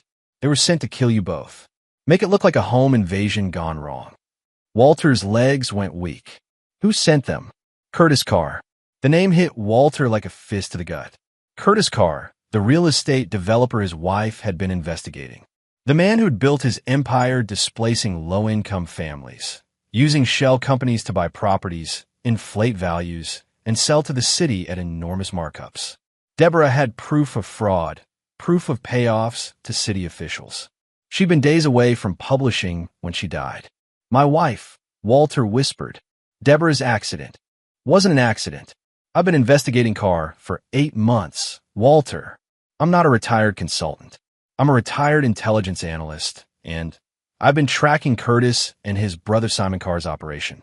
When I moved in next door, I didn't know who you were.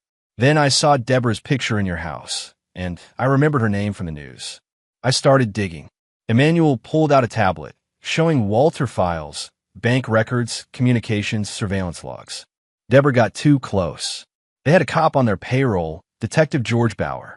He arranged her accident, cut her brake lines, waited for a rainy night. Carr thought it was over. But then you started asking questions 6 months ago, talking to Deborah's old colleagues. You made them nervous. Walter remembered. He'd contacted Caitlin Krause, one of Deborah's journalist friends, asking if Deborah had left any files with her. He'd been stonewalled, but he'd kept pushing. So they decided to eliminate loose ends. Walter said, his voice hollow. You and Isabella. Cervantes was paid $50,000. Bauer was going to rule it a burglary. Clean and simple. Emmanuel paused. I've been monitoring their communications. I knew tonight was the hit. I couldn't go to the police. Bauer would bury it.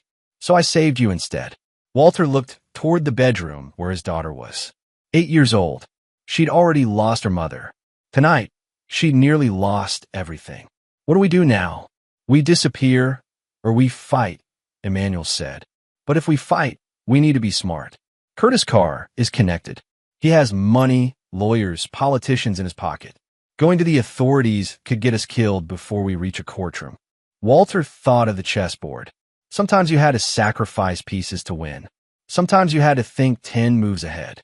We fight, Walter said, but we do it my way. Chapter 3. The Opening Move. The next morning, Walter stood in Emmanuel's apartment, his phone off, watching news on the television. A breaking story. Attempted burglary on Maple Street. Suspects fled the scene.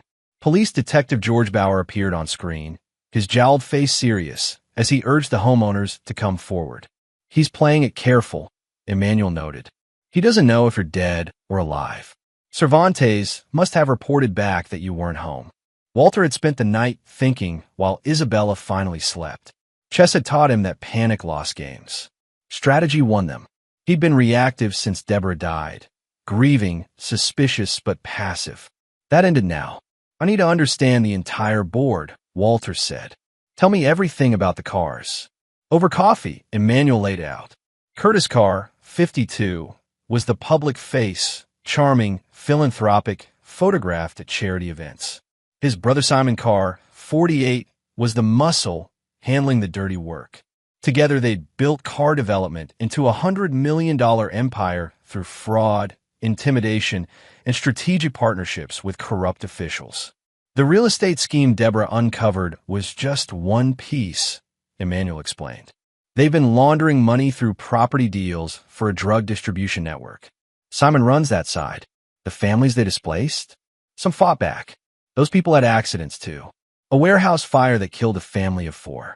A witness who overdosed on drugs he'd never touched before. Evidence. Pieces. Fragments. Nothing that would stick in court without witness testimony, and everyone who could testify is dead or terrified. Emmanuel pulled up a photo of a middle-aged Asian woman. Except maybe one person. Roseanne Ward, your sister. She's an attorney in Chicago. She might be willing to help, but Walter, bringing her in puts her at risk. She already knows something's wrong. I haven't answered her calls in 2 days. Walter ran his hands through his hair. We need leverage. Something that makes destroying us more dangerous than leaving us alone. What are you thinking? In chess, you create threats your opponent must respond to. Force them to make moves that expose their position. Walter stood, pacing. The cars think they're safe because they've eliminated threats. But what if we make them believe there's evidence that will come out if anything happens to us? A dead man's switch. You want to bluff? No. I want to build a real insurance policy, but let them think it's more than it is. Walter turned to Emmanuel. You said you've been monitoring their communications. Can you access them? I've got a contact who can get into their emails, texts. It's not exactly legal. Good? Because neither is murder. We're going to play their game, but we're going to be better at it. Over the next 3 days, Walter and Emmanuel built their strategy. Walter called Roseanne, his older sister, from a burner phone. She arrived in town that evening, her sharp features tight with worry. Jesus, Walter, you look like hell, Roseanne said, embracing him in the safe house. She bent down to Isabella. Hey, Bella. Long time no see. Aunt Rosie. Isabella hugged her. It was the first time she'd smiled since they fled. Once Isabella was occupied with a movie, Roseanne listened to the entire story, her lawyer's mind processing every detail. You need witness protection, federal marshals, which requires trusting a system that includes Detective Bauer and probably others, Walter said. We need to force the cars to expose themselves. Make them unravel. Ow! Walter spread out papers on the table, property records, financial documents Emmanuel had gathered, and a list of names. Curtis and Simon Carr have worked together for 20 years, but they're not equals. Simon handles the violence, the risk. Curtis enjoys the profits. That breeds resentment. You want to turn them against each other, Roseanne said. I want to create the conditions where they do it themselves. Curtis is paranoid about being connected to the violence. Simon is paranoid about not getting his fair share. We exploit that. Emmanuel added, I can plan emails from Simon to Curtis's business rivals. Make Curtis think Simon is trying to cut side deals. Then we plant evidence that Curtis is planning to pin everything on Simon if the heat gets too hot. That's manipulation, not evidence, Roseanne warned. Not yet, but manipulated people make mistakes, and mistakes create evidence. Walter looked at his sister. Deborah died, gathering evidence that would have been ignored. I'm not making that mistake. We're going to make them confess to their own crimes. Walter, this is dangerous. You're not trained for this. No, but I've spent 20 years teaching strategy. I know how to predict behavior, how to create pressure, how to force mistakes. Walter's voice hardened. They took Deborah. They tried to take Isabella. I'm going to take everything from them. Roseanne studied her younger brother. She'd never seen this look in his eyes, cold, calculated, resolved. Okay, I'm in. But we do this smart, and we keep Isabella safe. That's non-negotiable. Agreed. That night, Walter made the first move. Using Emmanuel's contacts, he sent an anonymous tip to Caitlin Krause, Deborah's journalist friend, a single document from Deborah's old investigation, along with a message. Deborah Ward was murdered for this. More to come if the truth doesn't. By morning, Caitlin had published a preliminary article asking questions about Deborah's death and the car development investigation she'd been pursuing. The article carefully avoided accusations, but noted the coincidental timing. Walter watched Curtis Carr's response on the news, a statement through lawyers denying any connection to Deborah Ward and expressing sympathy for the tragic accident. But Emmanuel intercepted the private messages between Curtis and Simon. Curtis to Simon, this is your fault. You said the journalist was handled. Simon to Curtis, she was. Someone else is pushing this. Maybe your husband. Curtis to Simon, find him, and make it quiet this time. Walter smiled grimly. The game was on, and the Carrs had just made their first mistake, revealing their guilt in writing. Chapter 4. Sacrificial Pawns. Detective George Bauer sat in his office at the precinct, his face flushed with anger as he read Caitlin Krause's article on his computer screen. The journalist was asking uncomfortable questions about Deborah Ward's death, questioning whether the brake failure had been properly investigated. His phone rang. Curtis Carr, private number. We have a problem, Curtis said without preamble. That journalist is sniffing around, and Walter Ward has disappeared with his daughter. I've got an APB out as potential burglary witnesses, Bauer said carefully. The precinct was full of cops who weren't dirty. But he's not using credit cards, not at his residence. If he's smart, he's gone aground. Then find someone smarter to locate him. I'm paying you too much for incompetence. The line went dead. Bauer stared at his phone, his gut churning. He'd gotten involved with the Carrs 5 years ago. Small favors at first, looking the other way on zoning inspections, delaying investigations into property complaints. The money had been good. Then it escalated. Deborah Ward's brake lines. The warehouse fire ruled accidental when it wasn't. He'd been in too deep to get out for 3 years now. But the Ward job was supposed to be the last. Except now the woman's husband was missing, and that journalist was stirring up old dirt. Meanwhile, across town, Simon Carr paced in his warehouse office, his phone pressed to his ear as Dominic Cervantes explained the situation. They weren't home. I waited 3 hours. Never showed. Where could they have gone? Neighbor's house was lit up. Old guy, military build. He walked out around the time they left. Could be connected. Simon's jaw tightened. Find out everything about the neighbor. If he helped them disappear, I want to know. But Simon had his own problems. That morning, he'd receive an anonymous email with a single sentence. Curtis is planning to cut you out. Check his offshore accounts. The email included a link to what appeared to be banking records showing Curtis moving money to accounts Simon didn't know about. $3 million over 6 months. Simon had immediately called his accountant, who confirmed the accounts existed but couldn't explain why Simon wasn't listed.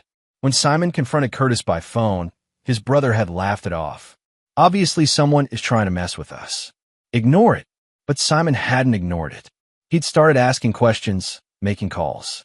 And the more he dug, the more irregularities he found.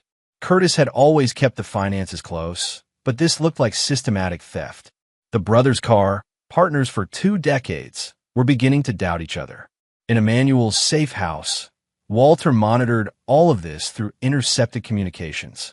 The fake banking documents had cost $5,000.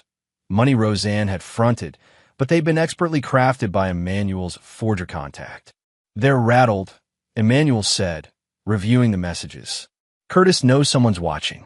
Simon thinks Curtis is betraying him. But they're still looking for you. Let them look, Walter said. We need them distracted, paranoid. The more they focus on each other, the less attention they pay to their vulnerabilities. Isabella came out of the bedroom, her stuffed rabbit dragging behind her. Dad, how much longer do we have to hide? Walter knelt down, taking her small hands. Not much longer, Bella. I promise. I miss home. I miss my room. I know, sweetheart. But remember when I taught you about chess? Sometimes you have to move your king to safety before you can attack. Are we the king? Right now we are. But soon, we're going to be something else.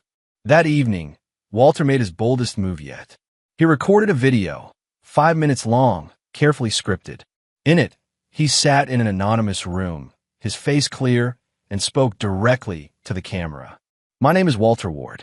18 months ago, my wife, investigative journalist Deborah Ward, died in what police called an accident. It wasn't. She was murdered by Curtis Carr and his associates because she uncovered evidence of fraud, corruption, and murder connected to car development. 3 days ago, hired killers entered my home to kill me and my 8-year-old daughter. We escaped. I'm recording this as insurance. If anything happens to me or my daughter, this video and all the evidence my wife gathered will be released to every media outlet and law enforcement agency in the country. Curtis Carr, Simon Carr, and Detective George Bauer of the Metro Police are responsible for at least 6 murders, including my wife's. They will answer for their crimes. This video is stored in multiple locations with instructions to release upon my death or disappearance. Leave us alone or face complete exposure. The choice is yours. Walter uploaded encrypted copies to secure servers with automated release triggers. Then he sent a link directly to Curtis Carr's private email with a message. Back off, or everyone sees this. Within an hour, Curtis Carr was on the phone with Simon. This idiot thinks he can threaten us? Curtis snarled. He's got evidence. Deborah's evidence. This could bury us. Or he's bluffing. Probably has nothing and hopes we'll panic. He knows about Bauer. He knows about the other deaths. Curtis paused. Then we need that video destroyed and Ward silenced before he goes public for real. Bauer needs to find him. But Walter didn't intend to wait for them to find him. He was already moving to the next phase. Chapter 5. The Pressure Builds. Caitlin Krause sat in her newspaper office, reviewing the anonymous documents that kept arriving in her encrypted inbox. Each one added another piece to the puzzle Deborah Ward had started.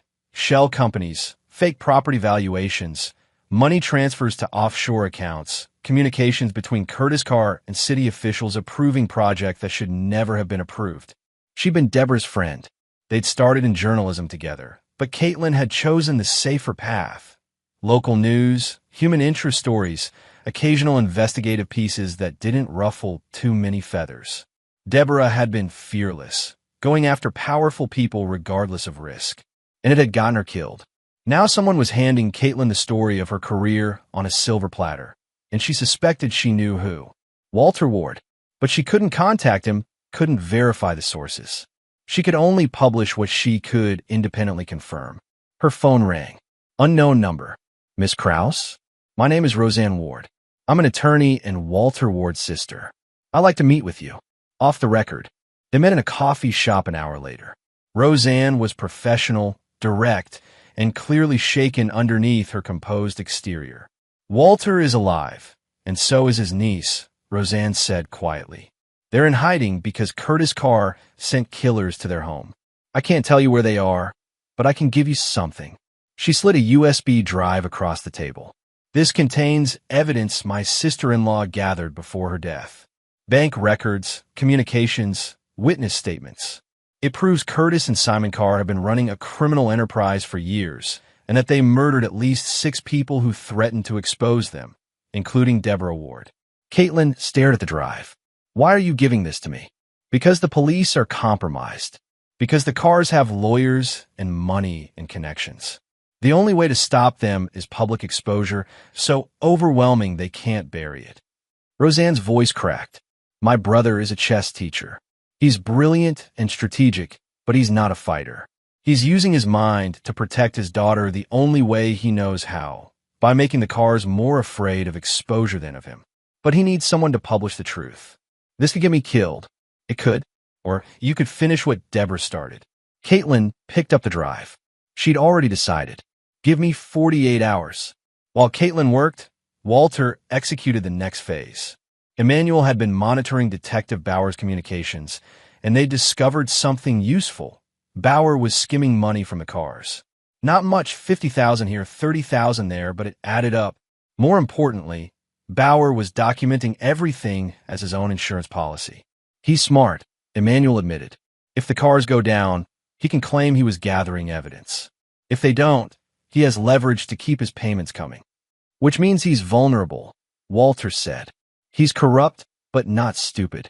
He knows Curtis would throw him under the bus to save himself. Walter had Emmanuel craft another email, this time to Bauer from an anonymous account. Detective, your partners are discussing eliminating you. Time to choose sides. Attached is what the cars are saying about you. The attachment contained fabricated text messages between Curtis and Simon discussing whether Bauer had become a liability they needed to handle.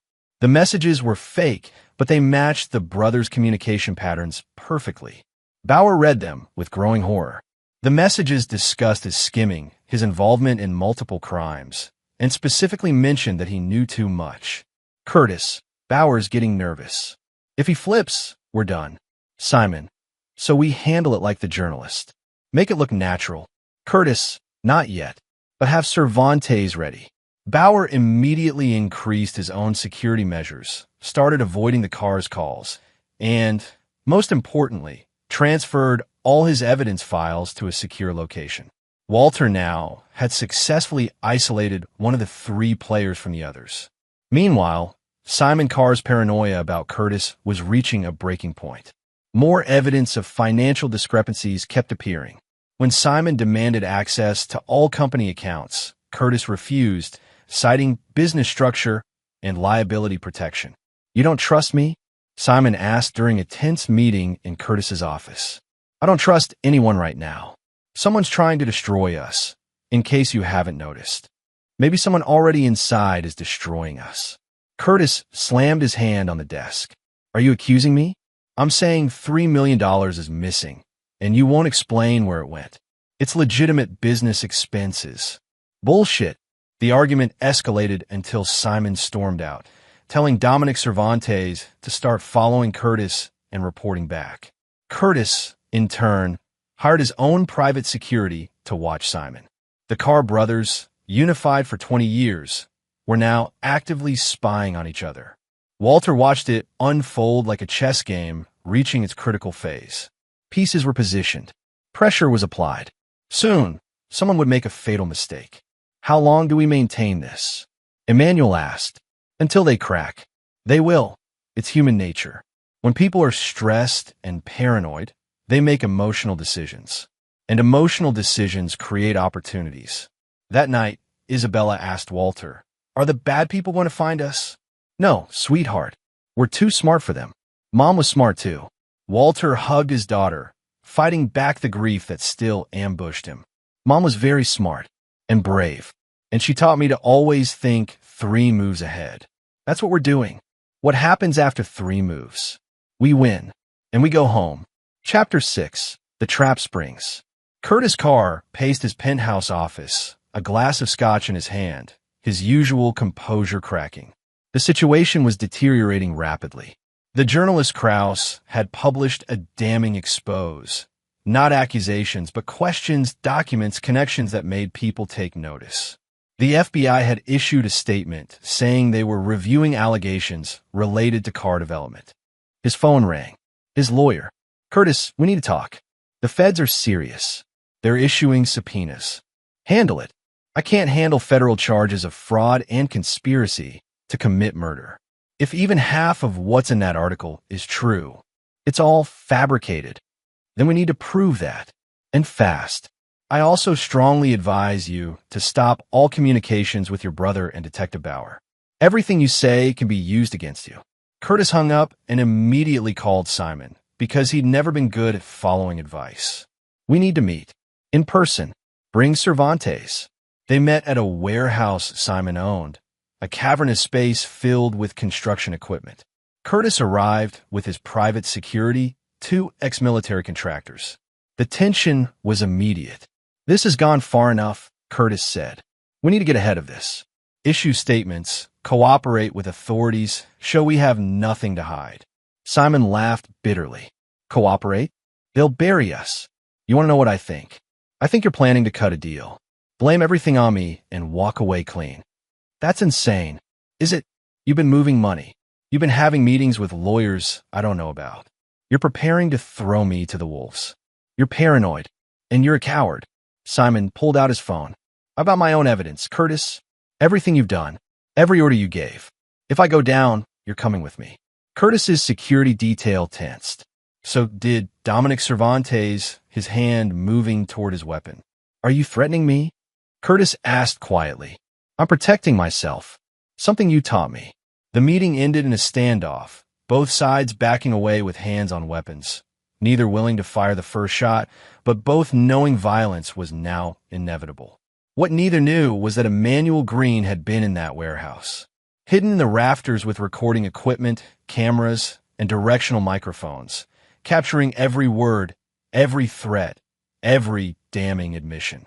When Emmanuel showed Walter the footage that night, Walter felt a grim satisfaction. That's it. That's everything we need.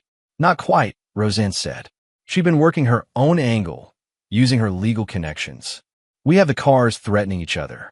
We have evidence of fraud, but we need to connect them directly to the murders. We need Bauer's files, or we need one of them to confess. Bauer's going to break, Emmanuel said. He's terrified. He stopped answering the car's calls. He knows they're going to kill him. Then let's give him an escape route, Walter said.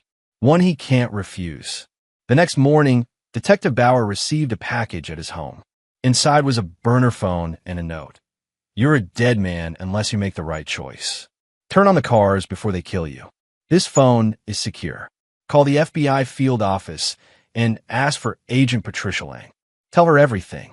Your evidence plus your testimony can save your life and put the cars away forever. You have 24 hours before your partners make their move on you.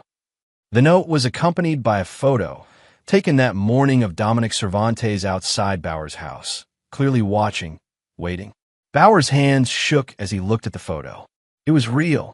Cervantes had been there. The cars were going to kill him. That evening, Bauer made the call. While Bauer was spilling everything to the FBI, Walter put the final piece in motion. He sent identical messages to both Curtis and Simon, appearing to come from Detective Bauer. I'm done protecting you. I've turned everything over to the FBI. Enjoy prison. Both brothers panicked. Curtis called his lawyer and started destroying documents. Simon called Cervantes and told him to grab whatever he could and run. It was over. And in their panic, both brothers sent explicit messages to each other, blaming, threatening, admitting guilt in their desperation to save themselves. Emmanuel captured all. Every message, every call, every moment of the car empire collapsing under the weight of its own corruption. It's beautiful, Emmanuel said. Watching the digital evidence pour in, they're destroying themselves. Walter felt no joy, only cold satisfaction. They destroyed themselves the day they killed Deborah. We just gave them the rope. The FBI moved in at dawn. Coordinated raids on Curtis Carr's penthouse, Simon Carr's warehouse, and multiple car development properties. They arrested both brothers, Dominic Cervantes, and 3 other associates. Detective George Bauer was taken into protective custody as a cooperating witness. Caitlin Krause had the story of her career. She published the complete expose, including the video evidence, the recordings, the documents. It went national within hours. The chess game was over. Walter Ward had won. Chapter 7. The Pieces Fall. The FBI field office was a sterile place, all harsh fluorescent lights and bland government furniture. Walter sat in a conference room with Roseanne, Emmanuel, and Agent Patricia Lang, a sharp-featured woman in her 40s who'd led the investigation. Mr. Ward, I'll be honest with you, Agent Lang said. What you did was incredibly dangerous and arguably illegal. You manipulated evidence, fabricated communications, and orchestrated events that could have resulted in deaths. They tried to kill my daughter, Walter said flatly. I understand, which is why I'm willing to overlook the methods, given the results. Your evidence, combined with Detective Bauer's testimony and the recordings Mr. Green provided, has given us the strongest RICO case I've seen in 15 years. She slid a file across the table. Curtis and Simon Carr are being charged with 6 counts of first-degree murder, including your wife's, along with fraud, racketeering, bribery of public officials, and conspiracy charges. They're looking at life without parole. What about Cervantes? Emmanuel asked. Flipped. He's providing testimony against both cars in exchange for reduced charges. He'll still do 20 years minimum. Walter absorbed this. 6 murders. Deborah was one of 6. A family of 4 in the warehouse fire. A witness who'd been killed. All to protect a real estate scam. The banality of evil. Bauer? Roseanne asked. Cooperating witness. He'll serve time, probably 10 to 15 years, but he avoided the death penalty by giving us everything. Bank records, communications, his personal insurance files. He documented every crime the cars committed because he was too paranoid not to. Agent Lang leaned forward. Mr. Ward, you should know, the cars are attempting to claim they were manipulated into confessing by fabricated evidence.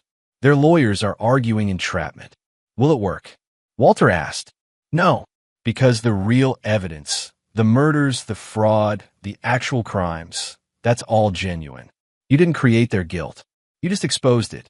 The fabricated emails and banking documents were theater.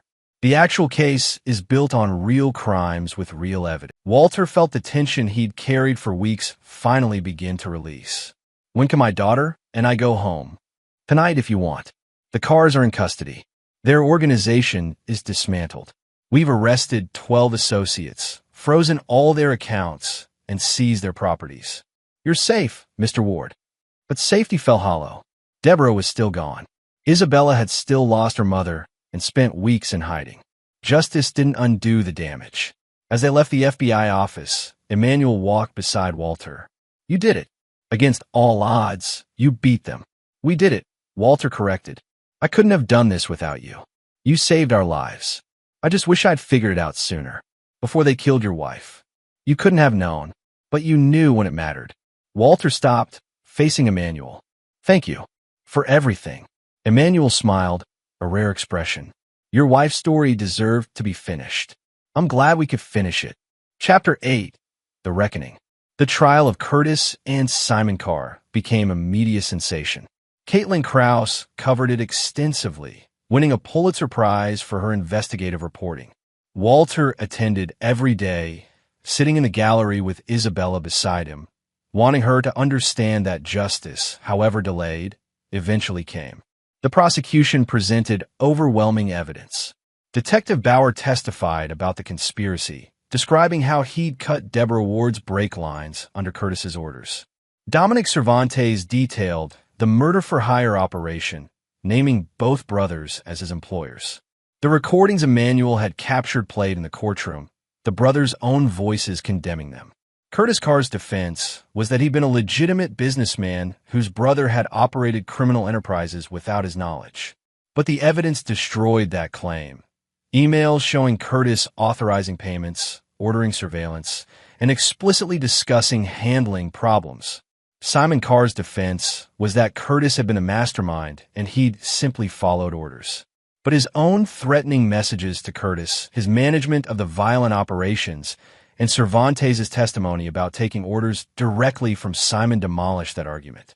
On the witness stand, Walter testified about Deborah's investigation, her suspicions in the weeks before her death, and the impact her murder had on their family. He kept his voice steady, factual, but when the prosecutor asked him to identify a photograph of Deborah, his composure cracked. "That's my wife," he said quietly. "That's Isabella's mother. She died trying to expose these men. She died for the truth." In the gallery, Isabella squeezed his hand when he returned to his seat. The jury deliberated for 7 hours. When they returned, their verdict was unanimous on all counts. Guilty. Curtis Carr showed no emotion. Simon Carr cursed and had to be restrained by bailiffs. Detective George Bauer, watching from his own trial in a different courtroom, reportedly wept when he heard the verdict. At sentencing, both brothers received life without the possibility of parole for the murders, with additional consecutive sentences for the other crimes. Detective Bauer received 18 years. Dominic Cervantes got 25 years despite his cooperation. Outside the courthouse, reporters swarmed. Caitlin Krause managed to get to Walter first. "Mr. Ward, how do you feel about the verdict?" "Relieved. My wife deserved justice. The other victims deserve justice. I'm grateful to everyone who made this possible. There's been speculation about your role in exposing the cars. Did you orchestrate their downfall? Walter smiled slightly. I'm a chess teacher, Miss Krause. I understand strategy. But the cars destroyed themselves. They chose to commit crimes, to murder innocent people, to value money over lives. They made those choices. I just made sure those choices had consequences. What's next for you and Isabella? We're going home. We're going to heal. And we're going to remember Deborah, not for how she died, but for why she lived. She fought for truth. That legacy matters more than anything else. As Walter walked away, Isabella at his side, Roseanne and Emmanuel flanking them, he felt something he hadn't felt in 18 months. Peace. Chapter 9, New Beginnings.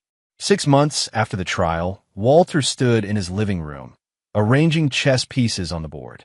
The house had been thoroughly cleaned, repaired, and in some ways reclaimed. It no longer felt like a crime scene. It felt like home again.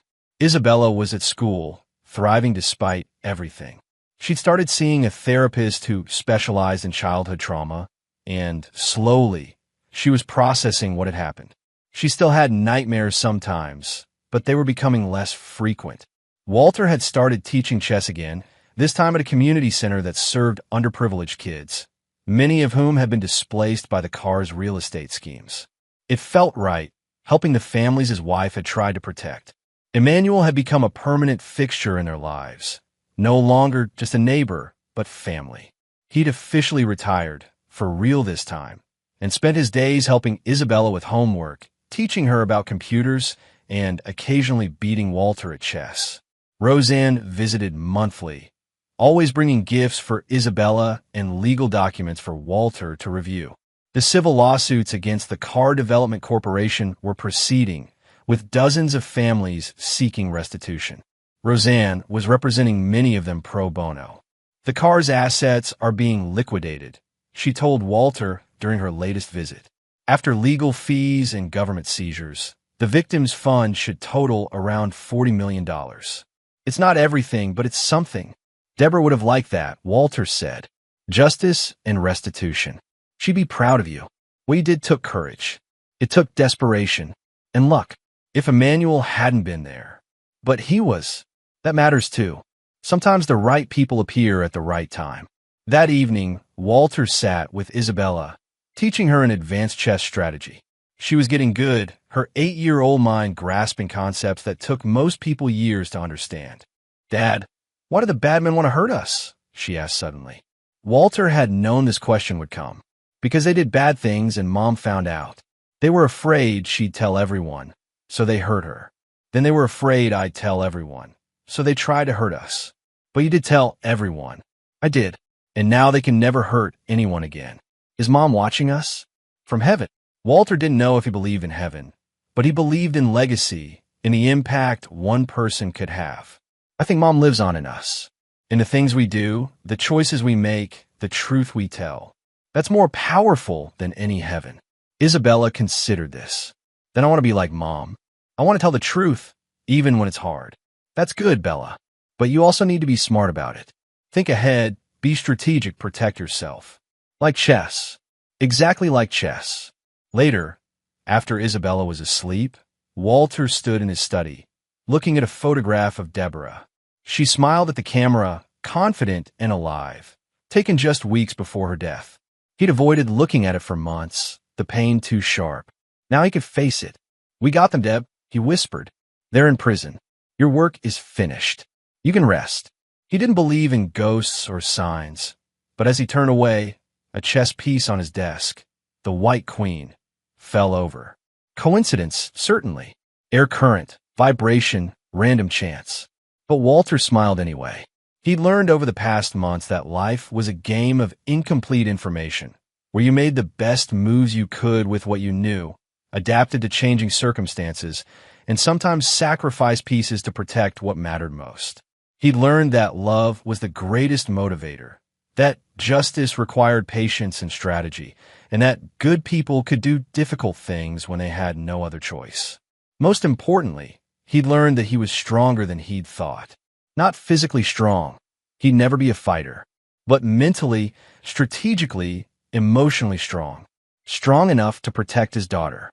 Strong enough to finish his wife's work. Strong enough to win. Emmanuel knocked on the door, entering with 2 cups of tea. Thought you might want some company. Always. They sat in comfortable silence. 2 men who'd become unlikely partners in an impossible situation and come through it intact. Do you regret any of it? Emmanuel asked. The manipulation, the fabrications, the risks. Walter considered the question honestly. No, I regret that it was necessary. I regret that my wife died and my daughter lost her mother. But the choices I made to stop the cars? No regrets. They were monsters who needed to be caged, and we caged them. You caged them. I just helped. We did it together. That's what mattered. Outside, the neighborhood was quiet, peaceful, safe. Everything Walter had fought to protect. He thought about the journey, from that terrifying moment when Emmanuel warned him to flee, through weeks of planning and manipulation, to the final confrontation and victory. He thought about the chess game he'd played, moving pieces across a board much larger and more complex than anyone's set. He'd sacrificed position for time. He'd traded safety for justice. He'd risked everything for a chance at checkmate. And in the end, the king, himself and his daughter, remained standing while the enemy pieces had fallen. The game was over. The king had won. Epilogue. 3 years later, Isabella Ward, now 11, stood at a podium in her school auditorium, addressing an audience of parents, teachers, and students. My mom was a journalist who believed in truth, she said, her voice steady despite her nerves. She died because she